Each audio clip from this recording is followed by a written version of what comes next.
Let glory shine. From the ashes I rise. Every scar a story, every tear baptized. This is my freedom, this is my climb. Let glory shine, it's the power inside. Welcome back to Let Glory Shine. I'm your host, Martha Glory, and I'm so happy to be here for another episode of Let Glory Shine. I have another great guest, and I'm excited to introduce you to him. But first, I will do an introduction of John Emery. So, I first crossed paths with John Emery probably in the spring or fall of last year-ish. Question mark. And we were on a live or something with Elena Rodriguez, and we were doing a Surrender to Rise like summit or a mastermind or something like that. And that was the first time I ever heard a little bit of his story. And then we got the opportunity to spend time together in Texas at the Surrender to Rise event, and both got to be speakers at that event and got to connect on a deeper level. So I'm really excited to introduce you to my audience, John Emery. Come on in. I'm already here. You're here. Yeah. So good to have you here. Thank you for being here. Thank you for letting me be a part of this. I appreciate it. Absolutely. So, we got to spend some time in Texas, and over no fries at the hotel was probably the highlight of the experience when we got to go out and had to go search out our own fries at a local restaurant, which led to a very deep and cathartic conversation.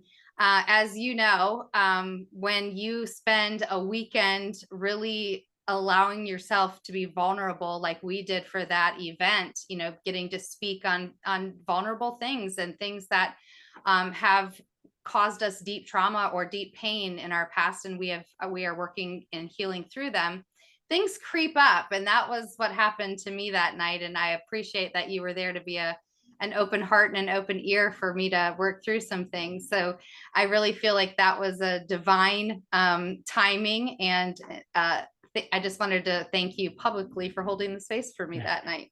Oh, you're welcome. And we did get fries, so it all worked out.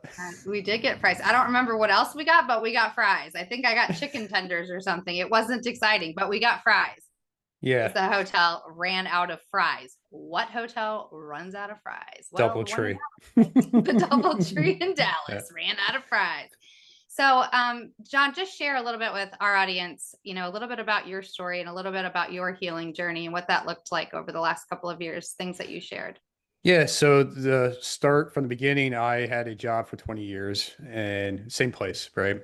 They decided to close about 4 or 5 years ago now. And around COVID, not due to COVID, but they just weren't profiting.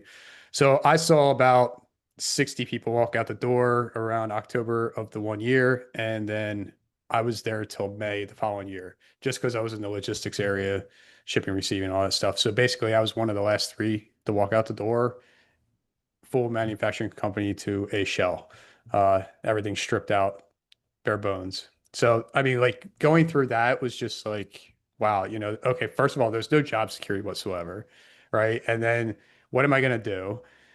And eventually it allowed me to look at it as an opportunity. It took me a while, right? But I was able to get to that point. So life-changing event number 1. And then within the same year, I was told the word divorce, which I never would have seen coming. I never would have thought of anything like that. I never wanted anything like that on my end. First of all, for the simple fact that I saw that my dad's side, mostly all of them were divorced. And then I also learned when I was about 19 or 20 that my parents were divorced, but living together. So I didn't know that. And when they got divorced, when we were growing up, I don't know. I never asked. I just let it be what it is. So I held that. I always just thought, okay, this is never going to happen to me. So I kind of felt like I just had to keep showing up in a way, and felt like I guess I got to that point where we're good, and we probably were good, and maybe the job opened things up. I have no idea. But it allowed me to find out that, some other stuff was happening around January after me losing my job and before the word divorce came up. And I had no one to turn to, like no friends. Yeah, I have friends, but these were people like we just hang out with. Like I never shared anything about my relationship whatsoever. Uh, so I listened to a podcast, and it was a men's podcast, and they had a group that I would call it a group if you want. Whole bunch of men get together, talk on Zooms or whatever about anything in life, business, relationships, etc. I never jumped on any of them, but I met maybe 4 or 5 men through phone calls, messages, and all that stuff, and they allowed me to open up. I listened to what they were going through as well, even though I didn't have like the experience to like tell them how to handle it. Uh, but one of them did say, "Hey, like, you're going to divorce." Like he just like flat out told me, he's like, "I've been around all these people before," and and that was like 2 months before the word even came up. So I don't know if that kind of helped me just a little bit, just to, it might happen, right? Uh, but right before the word divorce came up, and I had a lot of help in between all this stuff too. So um, this one guy, I consider him a coach. He was like, "Hey, we're going to do this masculinity course. Do you want to take it?" I shared with you before. I'm like, "What the hell is masculinity or Right. masculine feminine energy?" Right? This is all new to me. So I took it. It was me, him, and another guy. And the other guy, yeah, he had a marriage or whatever. I don't know what he was really working on there, but I was balling, going crazy the first 2 times. And this is in April, May, before the word came up. And then the next 2 sessions, it was only 4 weeks. Um, I was fine. He said I seem a lot better, more composure for whatever reason. I really don't know. I think I was just accepting the fact that the worst could be the worst in my eyes. And it got me to a point when she mentioned the word, I said, good, pretty much. Like, I'm tired of trying to figure things out. I'm tired of, I mean, I lost about 20 pounds. So if you ever want to lose weight, there's a good way to do it. And, I couldn't sleep. I had a whole bunch of stuff going on in my head, and sharing that with some of those guys or whatever was an avenue to get some of that out of my head. So we all dwell on the little things, and we just can't let that get to us. So life-changing event number 2 within the same year, with the word being mentioned, right? And then ultimately we wound up filing eventually. But that got me to like, what am I going to do? Where am I going to go? And I had to travel the whole avenue of mentally, physically, spiritually, relationships, and working on myself in business and finance as well. So that's a lot right there in the story there. So, I mean, feel free to dive in anywhere you want. Yeah, that's the acorn version is what I Eh, say. The eh, acorn version is like ball it all into like 5 minutes and there's the story. There's lots of it that I want to dive into. And like you and I talked about on that trip in Texas, when you've never allowed yourself to think about something like the word divorce, right? That resonated so deeply with me because that was my experience as well.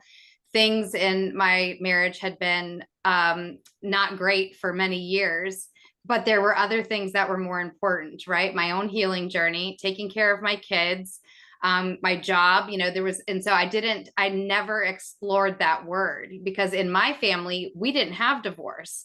And I'd been through a cult and my parents had stayed together, right? Like, so on both sides of my family, we didn't have divorce. And so I didn't want to be the first kid to get divorced. And so I never allowed myself to explore that word.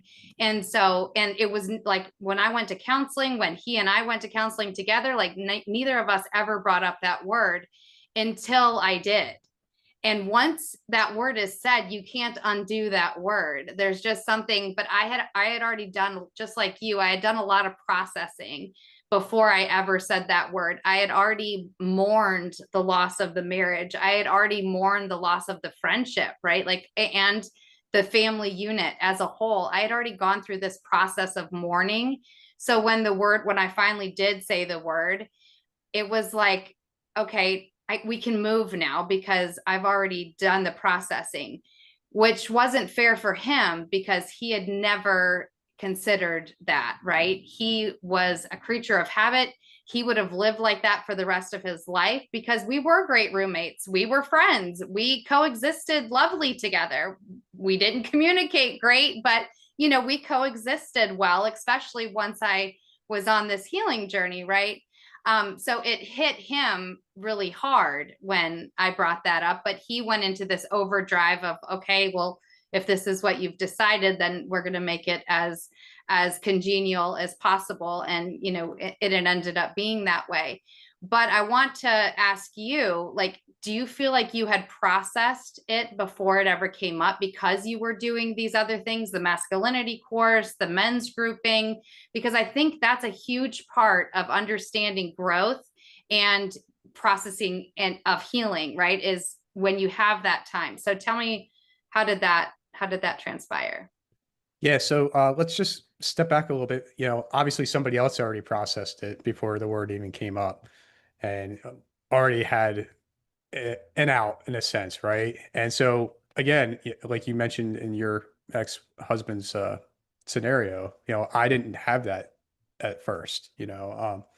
So I would say going through the men, listening to them, talking to people I never would have spoken to before if nothing of this ever came up, did allow me to get to that point where I was able to work on myself and kind of heal myself to be prepared for the worst case scenario in my eyes, right? Ultimately, it came down to the kids eventually, because that's the worst part of it. And that was never something shared really before the word divorce came up, as far as like talking to the men and everything. It was pretty much trying to hold on to the relationship in my eyes, when I was trying to figure everything that was going on. I do wish that maybe, looking back, that maybe some of that stuff was kind of mentioned, how, seeing how, the kids might process it, or, how am I going to start dealing with this? Now I get to see him like half a year pretty much, right? Where now you don't see, where I could have seen him almost every day out of the whole year. So things change. It's a lot of time that's lost with them in my eyes, and that's something I still hold today. Like I'll never get that back, So what's a 1-minute phone call every day? If that, being almost teenagers and stuff, they don't, they're like, okay, I'll tell you about my day and that's about it. But yeah, I think,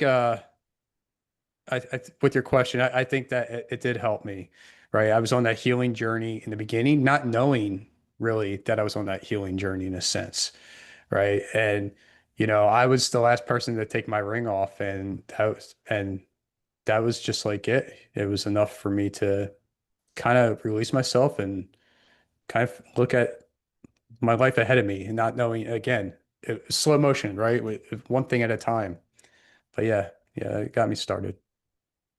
You and I talked a lot about grief, because grief comes in many different shapes and sizes. Grief is not just when you lose somebody to death, right? There's so many other processes that we go through, or things that we go through in our life that cause grief. And hearing you talk about your kids, I know that is a grieving period that you had to go through, or may still be going through. I know that when I left the marriage, that was one of the biggest things that I missed. Even though they weren't my biological children, they had been with me for 12 years and 6 years, and I had raised them since birth, right? And there was a grieving period. I missed the kids more than I missed my husband, my ex-husband, or the marriage, or the house, or the unit, right? I missed the kids because the kids have been part of my life every single day for 12 years and 6 years, right?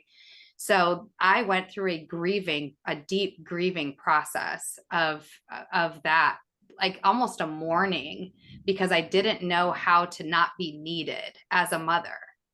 And that was a strange season to go through, mourning, not being a mother. Even though I wasn't biologically a mother, I was a mother for all intents and purposes, right? And so I'm just curious if you experienced that as well. Thank you for watching Prospera TV Network. We hope you're enjoying the show. We'll be right back after this commercial break.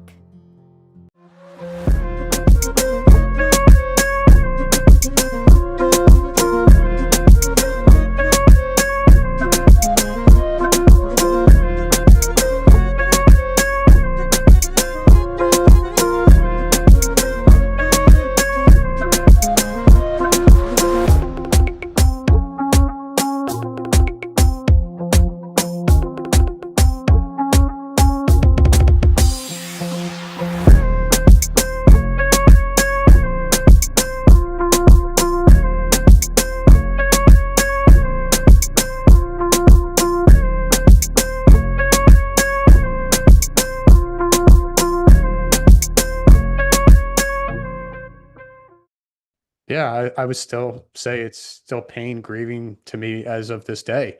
Yeah, I don't know where they're at right now. Like I can only hope that they're safe and everything.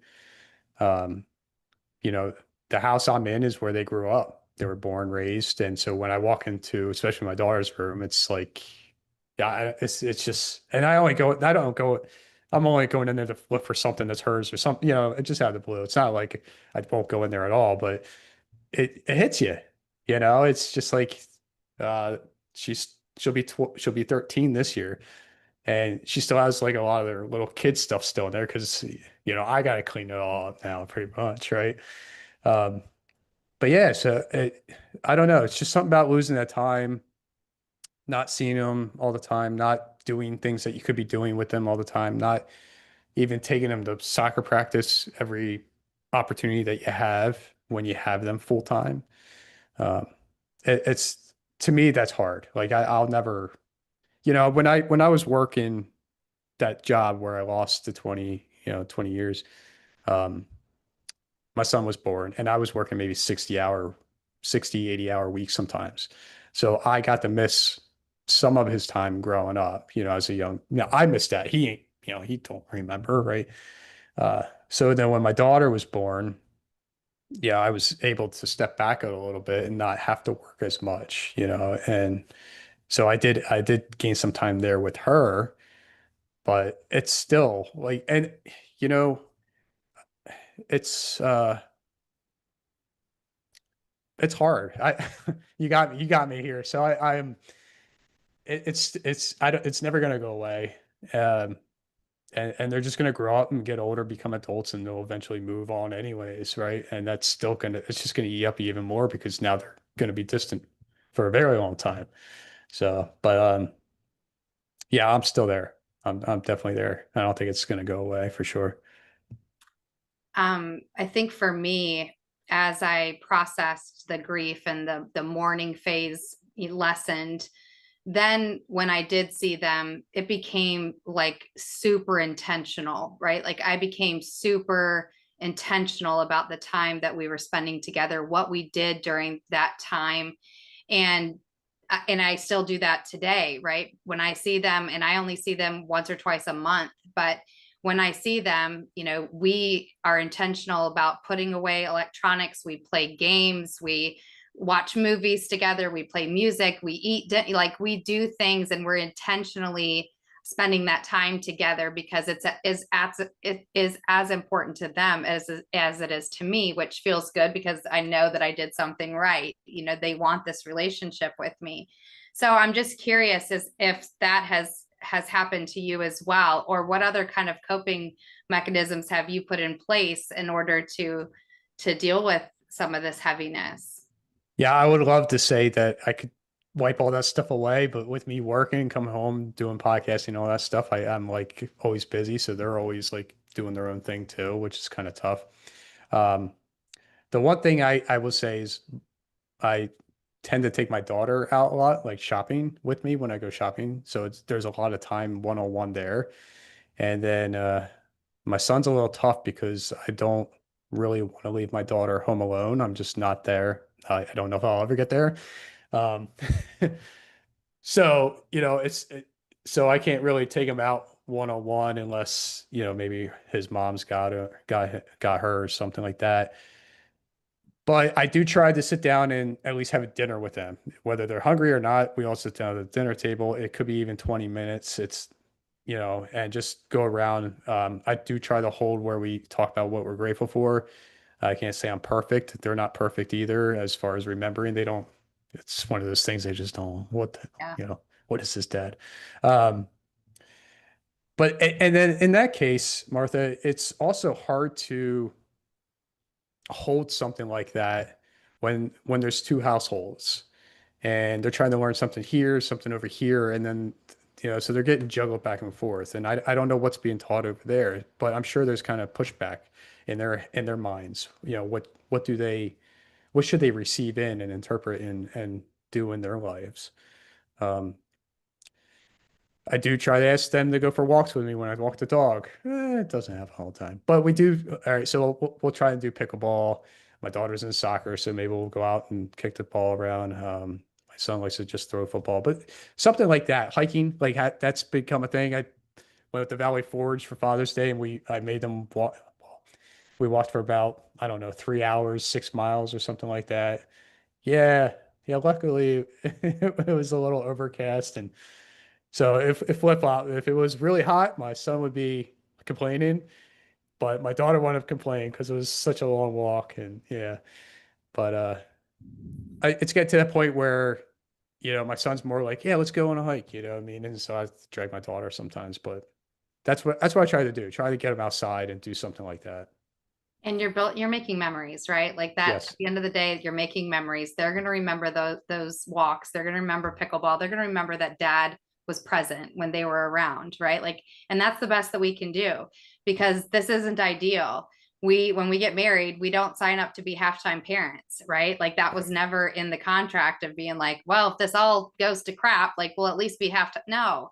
And so it's like, okay, how do we make the best of a crappy situation? And I think that's what we're trying to figure out, right? Like, just how do we make the best of a crappy situation? So let's fast forward. So what are we doing now, John? What are You we doing mentioned now? podcast, but tell the audience what you're doing now. All right. Yeah, so I still have a full-time job, and then I come home and I podcast. So I have a podcast called Life's Checkmark. People come on and share their journey in their lives, just like Martha did, and just see where the conversation kind of takes us. So real, authentic, honest, open, vulnerable conversations. So I've been doing that for about 2.5 years now. It'll be 3 years in November. And it's just been one of those things where I just like started just to understand how other people get through things, not to create an audience, not to monetize. It slowly get to that point. But that was just the beginning. And I've been doing it since and meeting people like yourself. And I just been enjoying it. So that allowed me to open up a coaching program to help others start a podcast, because I hesitated for 6 months after somebody told me to strip audio from these old Facebook lives I had, which has nothing to do with the podcast. And I wound up doing it, and it was so easy. And then that got me started. But I've been coming across all these people that been wanting to start one 3 years, didn't do it. People that have all these scripts, but they just never went for it. And it's probably the lights, camera, and the microphone and everything that they're all just pretty much scared of, that they just have to get over some fear. So I created a coaching program for that. And then the podcast community, I have Podcasters Hub. So there's 34 podcasters in there at the moment. And we just meet, talk podcasting. There's been things where people create stuff outside of just that group as well. There's a few people that are starting the podcast that are in the group, and others like myself have been doing it for years. And then I've been having special guests come in, like I have one coming in tonight. So sharing their experience, and everybody can dive into it. I had one woman the other week on YouTube, and just sharing all these little tweaks and stuff that she does for other clients, right? And so we were able to learn from what she had to offer. And one of the members, he said he started to implement something. I'm not sure what. He never really said, but his views went up, so he was excited about that. So that's what I started doing. And I outside of that, it led me to speaking. It led me to running my own event back in January with 5 other podcasters as speakers, and then I'll be in 3 books this year. So yeah, it's just been a game changer, life changing. Like again, it was something I was never expecting. I never saw myself as a speaker. I'm still introvert. When we were at dinner, like you spoke, I didn't speak at all. I say that in a laughing manner, but yeah, that's what I'm up to. And I have plans for the future for next year, but I'll leave that, back For another episode. Yeah. For another episode. Awesome. Another episode. I love it. Yeah. We'll bring you back for the next Yeah. episode. I love that. I love that you're just like, making the best of a crappy situation, right? And you found a passion that you had no clue was even something that you would be good at or that you would enjoy. And I think oftentimes our mess ends up being our message, or the things that we felt were the hardest things that we've gone through end up becoming our purpose or our mission or our vision. And like I going through my healing journey, I fought God when God was like, you're going to write a book and then you're going to talk about it and you're going to go on stages. And I was like, me, God, no. And I'm an extrovert, as you know, but I had also had this mindset of like, no, I'm dyslexic, and no, I don't speak well. Right. And I just had these like fixed mindsets that were not true, obviously, because I'm a great speaker and I wrote a book. So, but it's, you have to like let go of those things and step in, right? When God's saying do. And I fought for years until I was finally like, okay, I surrender. I can't keep fighting this. And if I fail, I'm going to say, told you, God. And then I didn't fail. Right. And then I liked it. And then I enjoyed it. And now I'm writing 2 more books. And so it just goes to show, like, sometimes you just have to dive in and allow it to unfold as destined. So I love that. Thank you so much for being on my show today, John. It's been a pleasure to always get to have a conversation with you. And I close every show with the same question. What does it mean to let John's glory shine? What does it mean to let my glory shine? It means to just keep moving forward, not to quit. And if I do quit, then it's going to, show that my kids that they can quit something in their lives, whatever that is. Right. So that's why I'm just going to continue to do what I'm doing. Real quick, when my son found out I was in that one book, he's like, oh, congratulations. Not knowing that he would be all excited for it. So that's the part. You just keep showing up and just keep moving forward. So I don't want to quit. I love that. Don't quit. Love that. Well, we will be back same time, same station next week, Thursday at 7 p.m. on Prospera TV. We look forward to seeing you then. Thanks so much. Have a good night. Let glory shine. Let glory shine. From the ashes I rise. Every scar a story, every tear baptized. This is my freedom.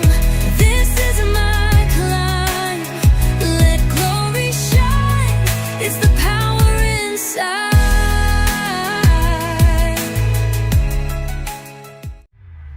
This is your Prospera era, where dreams align with grace, abundance flows like rivers. You've stepped into your place. Rise, reign, and remember, you were born to shine. Welcome to your moment, Prospera, it's time. We hope you enjoyed today's show on Prospera TV Network.